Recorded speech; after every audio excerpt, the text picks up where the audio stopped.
नाजरीन, आपकी खिदमत में एफएम सलीम का आदाब। पेश है टीटीवी का खास प्रोग्राम सिलसिला मुलाकातों का। इस प्रोग्राम में आपका इस्तकबाल है। जैसा कि आप जानते हैं, इस प्रोग्राम में हम मुख्तलिफ शोबे हयात की उन शख्सियात से आपको रूबरू करवाते हैं जिन्होंने दुनिया में कुछ अहम काम किए हैं, अपने शहर का और अपने मुल्क का नाम रोशन किया है। ऐसी ही शख्सियतों में से एक आज हमारे साथ मौजूद हैं डॉक्टर मीर जवाद ज़ार खान साहब। डॉक्टर जवाद साहब आलमी शोहरत रखते हैं, ख़ास तौर पे आर्थोपेडिक सर्जन के तौर पर। उन्होंने न सिर्फ हिंदुस्तान बल्कि दुनिया के कई ममालिक में अपना नाम रोशन किया है। कई ममालिक के मरीज उनके पास आते हैं और उन्होंने हैदराबाद के अतापुर में एक सुपर स्पेशलिटी हॉस्पिटल कायम किया है। आज वो हमारे साथ मौजूद हैं। पेश है उनका खास तारुफ। डॉक्टर मीर जवाद ज़ार खान हैदराबाद के बारूफ ऑर्थोपेडिक सर्जन हैं। वो हड्डियों के इलाज के माहिरीन में आलमी शोहरत रखते हैं। इनकी पैदाइश हैदराबाद में हुई। इन्होंने इब्तदाई तालीम सेंट पॉल्स हाई स्कूल में हासिल की। लिटिल फ्लावर कॉलेज उप्पल से इंटरमीडिएट कामयाब करने के बाद इन्होंने MBBS व MS की तालीम मुकम्मल की।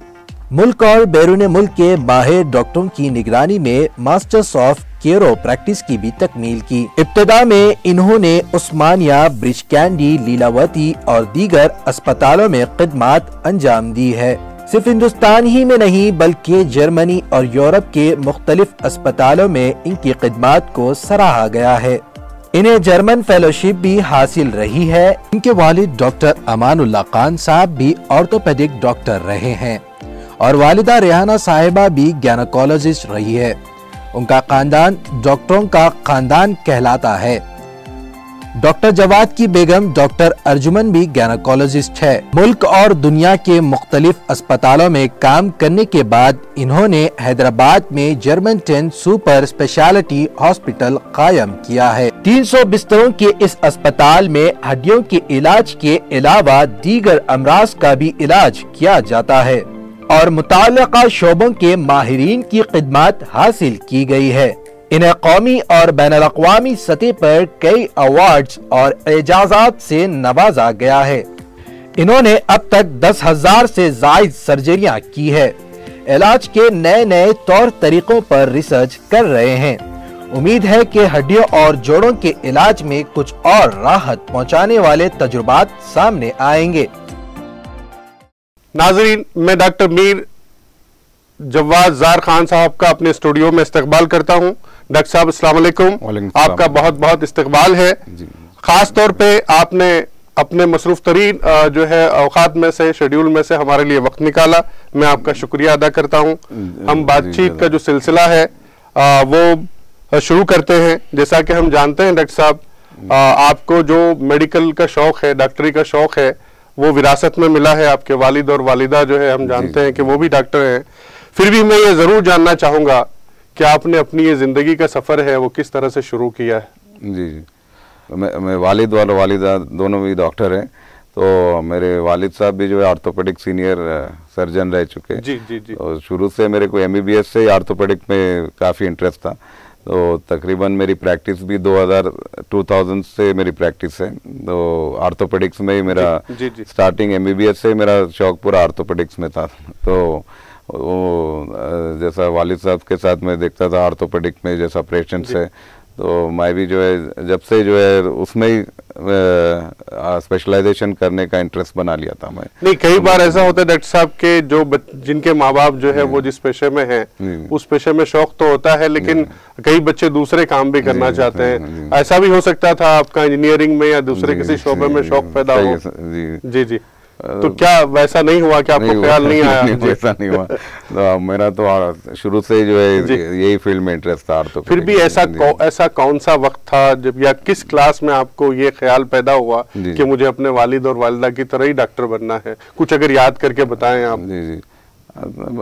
स्टार्टिंग जैसा मेरी स्कूलिंग हुई थी तो पूरे फील्ड्स थे, मगर इंटर में जो है जब चॉइस करना था तो BPC चॉइस किया था। तो वो टाइम पे जो है जैसा पेरेंट्स का इन्फ्लुएंस भी था, बट साइंस में इंटरेस्ट शुरू में ही मेरा था। मैं 7th क्लास में भी साइंस के मॉडल, एनाटॉमी मॉडल बनाता था। ब्लड सर्कुलेशन मॉडल अभी भी हमारे स्कूल 7th क्लास में आपने बनाया था। तो स्टार्टिंग से बायोलॉजी और साइंस में मेरा इंटरेस्ट था, तो वही इंटरेस्ट को कंटिन्यू करते। कुछ याद आता है कि आपको, आप अपने वालिद के साथ या वालिदा के साथ हॉस्पिटल गए हो? और वो जब उन्होंने तो शुरू में जब स्कूल में थे हम, जब से हॉस्पिटल जाना रहता था उनसे, तो उस्मानिया में मेरे वालिद साहब दोनों भी उस्मानिया में थे।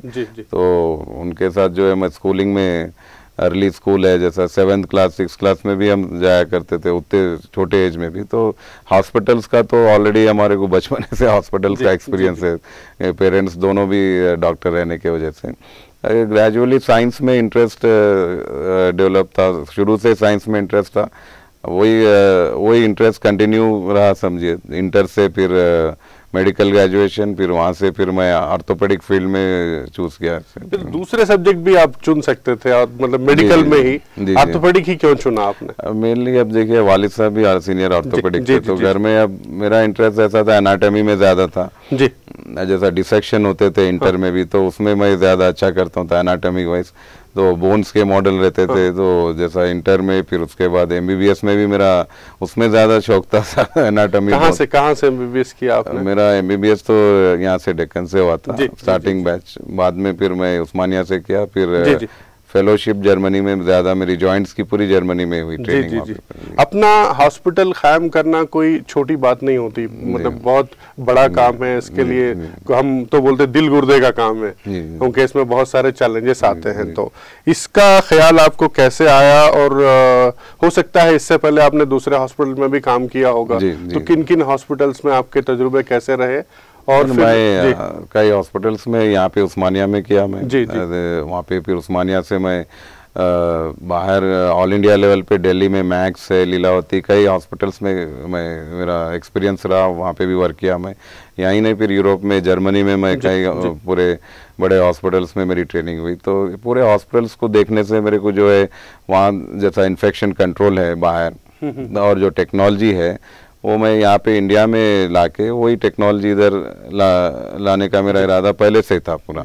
तो उसको मैं अभी जर्मनटन हमारे हॉस्पिटल में, ये खास टेक्नोलॉजी जैसा जर्मन बेस्ड टेक्नोलॉजी है, थिएटर डिजाइनिंग है, यानी तो प्रोटोकॉल्स वहाँ के जैसे रहते, तो मेरी ट्रेनिंग के हिसाब से वही यहाँ पे हम सेम प्रोटोकॉल्स फॉलो कर रहे हैं, वही टेक्नोलॉजी को हम इंट्रोड्यूस करें। इवन इस तरह के जो चैलेंजेस हैं शुरू में कायम करते वक्त आपके सामने आए, जरा कुछ हमको बताइए।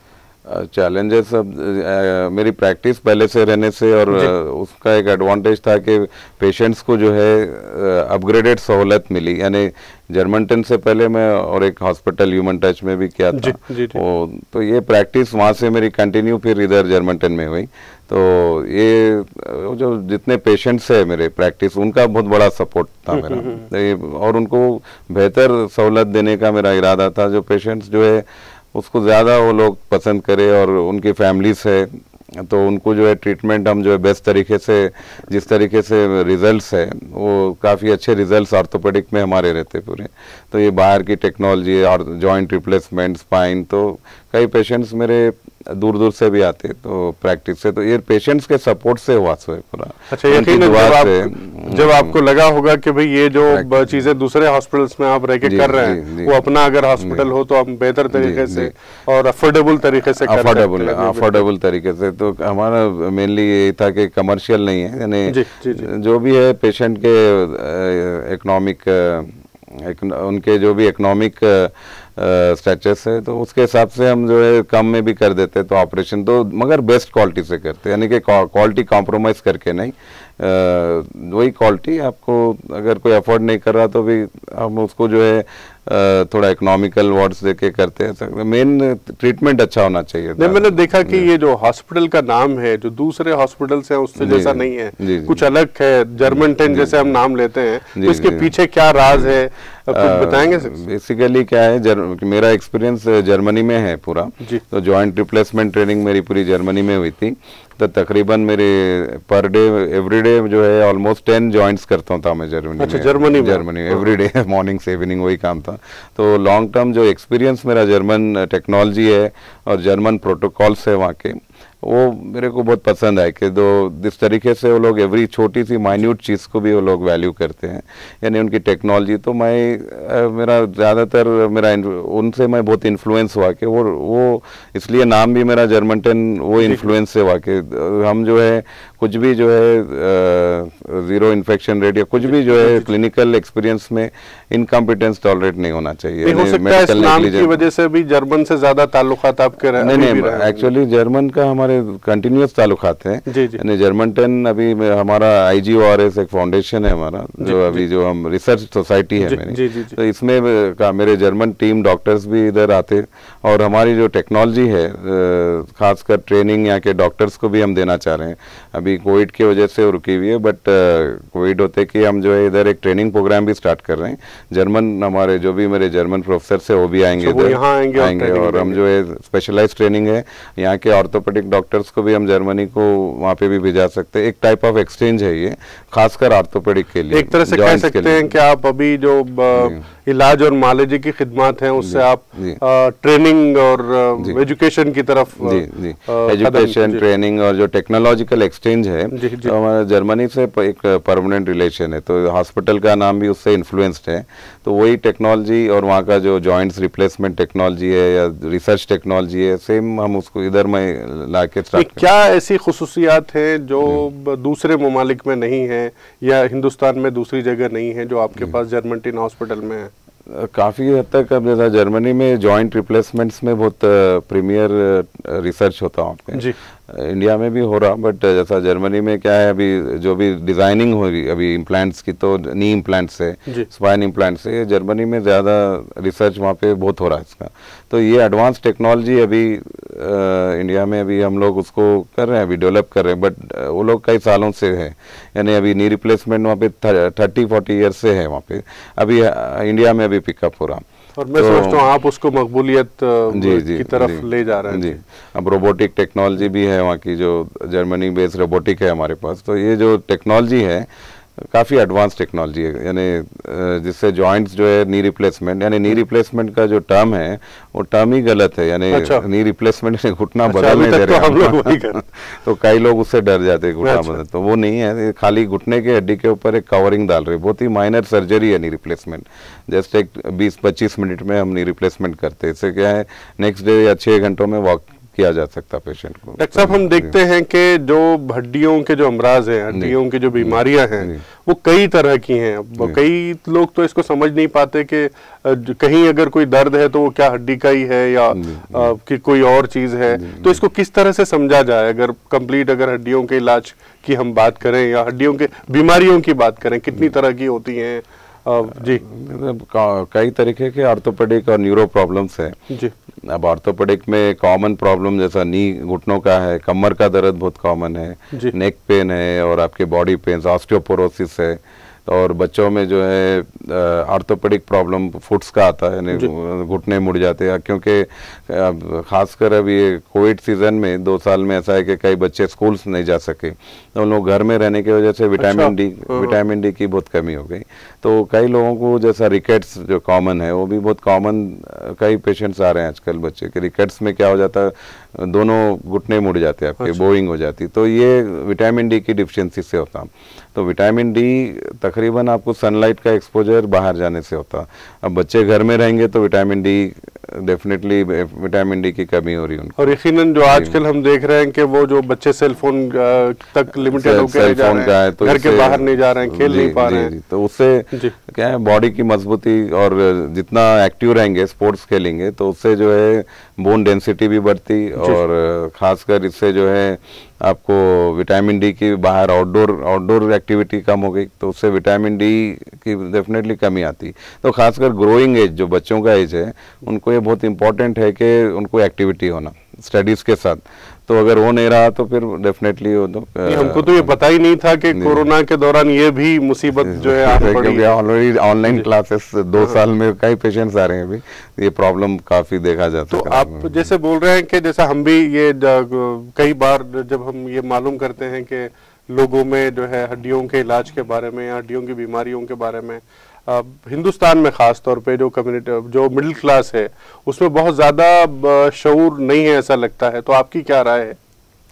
सर उसको नेग्लिजेंस यानी उसको एक क्या है, रेगुलर एक एक्टिविटी में बना लेना चाहिए। एक्सरसाइज है, सनलाइट है, तो अभी काफ़ी लोग ऐसा है डेली जॉब में है या डेली एक्टिविटी में इस पे ज़्यादा फोकस नहीं कर पाते कि एक इतना टाइम अलॉट करके हम एक्सरसाइज करेंगे या सनलाइट करेंगे।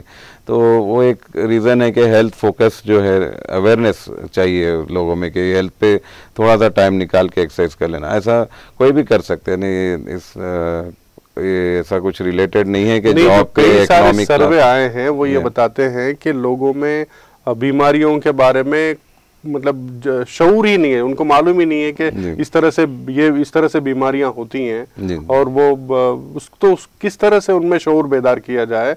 और आप हॉस्पिटल की तरफ से मैं सुना अभी हाल ही में आपने बहुत सारे कैंप्स किए हैं स्लम एरियाज में, और आप कर रहे हैं, तो मैं जानना चाहूंगा तफसील से कि क्या किया जा सकता है इस सिलसिले में। कैंप्स बहुत इम्पोर्टेंट एक्टिविटी है। अब जैसा हर एक हॉस्पिटल में एक क्या है, ये काइंड ऑफ सोशल रिस्पॉन्सिबिलिटी है कि हमें कैंप्स में जो है कई पेशेंट्स को स्क्रीन कर रहे हैं, उनका बीपी, ईसीजी, बोन डेंसिटी है, और बेसिक टेस्ट करके यानी कुछ उनको हिडन बीमारियां हैं ये पहचाने जा सकता है उसमें। यानी कई लोग डायबिटिक भी, जिसको आज तक मालूम नहीं है, टेस्ट करने से मालूम हो रहा कि वो लोग पर्टिकुलरली हॉस्पिटल जाके वो लोग टेस्ट नहीं करा रहे, बट कैंप में वो लोग करने से मालूम हो जाता है, मालूम हो रहा कि कई कैंपों में कई पेशेंट्स को डायबिटिक मालूम हो रहा या उनकी दूसरे बीमारियों के बारे में मालूम हो रहा। तो ये अवेयरनेस हम कर रहे हैं हॉस्पिटल की वजह से। तो हमारी जो टीम है पूरी जो है इस पे लगी हुई है, एवरीडे कहीं ना कहीं कैंप्स करके लोगों में अवेयरनेस लाने के लिए। तो वो एक अच्छी एक्टिविटी है जिससे कई लोगों को अवेयरनेस, और हेल्थ टॉक से हमारे डॉक्टर उनको बेसिक अवेयरनेस, और जैसा हमारे बोन नॉट ओनली हड्डियों के बारे में बट कॉमन डिजीजेस के बारे में भी जो है हम टॉक्स देते हैं हमारे। मैंने सुना कि जो कैंप्स है उस कैंप के दौरान जो लोग ऐसे हैं जिनको बहुत शिद्दत से अभी इलाज की जरूरत है और वो जरूरतमंद हैं, तो आपकी तरफ से चैरिटी की बुनियाद पर भी कुछ काम किए जा रहे हैं। जी हम जो भी ऐसा है तो डेफिनेटली हमारे पास उसके प्रोविजन है कि ऐसा कर रहे हैं हम, और थोड़े ऑर्गेनाइजेशंस का हेल्प है, और आरोग्यश्री भी हमारे पास जल्दी आने वाला है। आरोग्यश्री रहा तो भी कहीं ऑर्थोपेडिक है, यूरोलॉजी है, इसके लिए खासकर आरोग्यश्री में प्रोविजन है, वो भी फ्री ऑफ कॉस्ट बहुत ज्यादा लोग और उससे इस्तेफादा हासिल कर सकते हैं। डॉक्टर साहब, आप जैसा कि अभी बातों में आपने कहा कि जो टर्म्स पहले इस्तेमाल किए जाते थे, रिप्लेसमेंट का टर्म है, तो वो जो उसकी क्या टेक्निक है और वो किन लोगों के लिए उसका इलाज है? जैसा आर्थराइटिस है घुटनों में, ये बहुत कॉमन है। बैक पेन के अलावा आर्थराइटिस कॉमन है। आर्थराइटिस तकरीबन अभी 40 साल की उम्र में भी देखा जा सकता है। 40-50 साल पहले जरा 80s वो एज में आर्थराइटिस था, तो वो पता नहीं पहले के जनरेशन में जो है वो मजबूती थी। अभी जो है पोल्यूशन है, यानी तो सिटी एटमॉस्फेयर है, कई लोग जो है 40 इयर्स प्लस में भी आर्थराइटिस से आ रहे हैं, ऑस्टियोआर्थराइटिस। तो ये आर्थराइटिस ग्रेजुअली अगर घुटने की लाइफ खत्म हो जाती तो आफ्टर अगर ग्रेड 4 अर्ली आर्थराइटिस एक्सरसाइज वगैरह करने से ठीक हो सकता, मगर एडवांस आर्थराइटिस है ग्रेड 4 वगैरह ऐसा हो गया जो लोग उससे चल नहीं पाते, व्हील चेयर के हवाले हो जाते, यानी तो चल नहीं सकते। ऐसे कई लोग हैं, ऑलमोस्ट 10% to 20% पॉपुलेशन हो सकता है जो आर्थराइटिस के वजह से नहीं चल सक रहा, और उनकी एज ग्रुप भी कम है, यानी 50 या 60 ईयर्स में भी नहीं चल पा सकते। अगर वो नहीं चल पा रहे हैं तो उनकी पूरी ओवरऑल मोबिलिटी कम हो जाती है, यानी बॉडी में वीकनेस आने लगता है। या कोई डायबिटिक पेशेंट है, अगर वो नहीं चल सक रहे तो फिर डायबिटिक कंट्रोल नहीं हो सकता, हार्ट प्रॉब्लम्स भी आ सकते हैं। तो ऐसे स्टेज पे क्या है, नी रिप्लेसमेंट अच्छा ऑप्शन है। तो ये जो पहले मिसकंसेप्शन है नी रिप्लेसमेंट, वो पहले के उसके जो फेलियर रेट्स है, यानी अभी हमारे पास 100% सक्सेसफुल है अल्हम्दुलिल्लाह। तो महीने में हम लोग ऑलमोस्ट कई ऑपरेशंस करते हैं ऑर्थोपेडिक, 300 के ऊपर ऑपरेशंस होते हैं मेरे पास ऑर्थोपेडिक के। तो इसमें जॉइंट रिप्लेसमेंट भी कई ऑपरेशंस होते हैं, तो पूरे अल्हम्दुलिल्लाह सक्सेसफुल है हमारे पास। तो ये जस्ट सिंपल ऑपरेशन है 20-25 मिनट्स का, जिसको डरने की जरूरत नहीं है, यानी सेफ साइड देके हम करते हैं। नी रिप्लेसमेंट यानी पूरा घुटना बदलने का नहीं है, खाली उसकी लोगों को अगर पता चल जाए कि इतना आसान है तो मैं समझता हूँ बहुत ज्यादा लोग सामने आ सकते हैं। एक बार एक्सप्लेन करे बाद कई लोग एग्री होके करा लेते हैं और जल्दी मोबिलाइज हो जाते हैं। किस उम्र में ये जो है किया जा सकता है या जरूरी है? या आपके पास जो मरीज आते हैं वो किस उम्र के हैं? नी रिप्लेसमेंट हर एक को जरूरत नहीं रहता। आर्थराइटिस, अर्ली आर्थराइटिस में जो है आप अगर प्रॉपर एक्सरसाइज कर रहे हैं तो डाइट एक्सरसाइज इससे जो है आपको ठीक हो सकता। तो ओनली क्या है एडवांस आर्थराइटिस के लिए, जिसका एडवांस यानी कंप्लीट घुटना डैमेज हो गया ग्रेड 4, उनके लिए नी रिप्लेसमेंट है। तो क्या जैसे आपने कहा कि कुछ वजूहात तो गिनवाए, अभी मेरी हाल में एक डॉक्टर साहब से बात हो रही थी, तो मैं ये आपसे जानना चाहूंगा कि कौन सी ऐसी बीमारियां हैं जो सीधे हड्डियों पे असर करती हैं? कुछ जैसे कि आपने शुगर कहा, और दूसरी थोड़े खास बीमारियां भी है जोड़ों के, रूमेटॉइड आर्थराइटिस है या गाउट है, और भी कई रूमेटोलॉजिकल बीमारियां जो अफेक्ट कर सकते हैं। तो ये अगर है बोले तो इससे अर्ली एज पे भी जॉइंट्स डैमेज हो सकते हैं। तो अगर ऐसे सिम्टम्स है तो वो लोग अपने नियरेस्ट ऑर्थोपेडिक है या डॉक्टर है जो भी उनको बता सकते हैं। तो उसका खास इलाज है, यानी उसके पर्टिकुलर स्पेसिफिक टैबलेट्स लेने से क्योर हो सकता। नेग्लेक्ट करने पे जॉइंट्स डैमेज होते फिर ऐसा। तो जी आपने इससे पहले एक मुलाकात में बताया था कि स्टेम सेल पे आपकी रिसर्च चल रही है, वो कहां तक पहुंची है और उससे क्या फायदे होंगे? Stem cells actually early arthritis या बैक पेन या थोड़े डिसऑर्डर्स पे काम आता, एडवांस आर्थराइटिस पे उस पे नहीं काम आता, मतलब अर्ली स्टेजेस पे रिसर्च है। अभी ये रिसर्च भी जो है अभी पूरा मुकम्मल नहीं हुआ है, रिसर्च स्टेज पे stem cell all over world, but results देखे जा सकते हैं उसमें भी। तो बट नॉट हर एक जने नहीं है कैंडिडेट, यानी एज फैक्टर भी है उसमें। जैसा आप अबव 50-60 ईयर्स पे वो काम नहीं करता होता, यानी अर्ली एज पे थोड़े डिसऑर्डर्स पे काम कर सकता है। इसके अलावा और कौन कौन से ऐसे सब्जेक्ट हैं जिन पर यहाँ आपके पास रिसर्च चल रही है? अभी हमारे पास जैसा जॉइंट रोबोटिक्स है, स्टेम सेल्स और कई अलग थेरेपीज भी हमारे पास, जैसा रेडियो फ्रीक्वेंसी है, लेज़र थेरेपीज है और कार्टिलेज ट्रांसप्लांट थेरेपीज है जो ये है, और इसके साथ PRP थेरेपी है। तो ऐसे कई थेरेपीज में हम लोग एडवांस टेक्निक्स यूज़ करते हैं। तो यानी खाली टैबलेट से इलाज तो नहीं किया जा सकता। तो जो लोग ऑलरेडी कई सालों से टैबलेट्स ले रहे तो ये किडनी डैमेज कर सकता। तो हमारे पास क्या है, इसको एडवांस ट्रीटमेंट्स ऑफर करते हैं, नॉट ओनली मेनली ऑर्थोपेडिक्स या न्यूरो प्रॉब्लम्स के लिए, ताकि उनको जान का खतरा ना हो। बचे रहें और बेहतर जिंदगी गुजार सकें। पेन किलर्स पे आप ले रहे हैं तो पेन किलर्स एक पॉइजन की तरह हो जाता आफ्टर सम टाइम, तो किडनी डैमेज हो जाता, तो अवॉइड करना चाहिए। तो उसके लिए अल्टरनेटिव थेरेपीज कई है कि आपको ज़रूरी नहीं है कि हमेशा आप पेन किलर्स लेते रहे। तो पेन किलर्स अवॉइड करना, जहाँ तक हो सके। मैं भी पेन किलर्स नहीं लिखता हूँ पेशेंट्स को। तो बहुत से थेरेपी से फिजियोथेरेपीज में भी है। वो क्या रहा है कि डॉक्टर पेन किलर ना भी लिखे तो लोग मेडिकल पे जाके पेन किलर ले रहे हैं, वो गलत है। तो उनको तो मैं तो मेरे पास जो भी है पहले तो पेन किलर्स में एडवाइस नहीं करता उनको। तो जो भी ट्रीटमेंट है, खैर 2-3 दिन का दर्द है, 1 वीक का दर्द है तो पेन किलर्स ले सकते हैं, मगर वो शॉर्ट टर्म के लिए 4-5 दिन है, मैक्सिमम 1 वीक ले सकते हैं, मगर महीनों तो कभी नहीं लेना चाहिए पेन किलर्स। नाज़रीन, अब वक्त हो चला है एक ब्रेक का। यहाँ हम ब्रेक लेते हैं, ब्रेक के बाद फिर हाजिर होंगे और ये सिलसिला मुलाकातों का जारी रहेगा।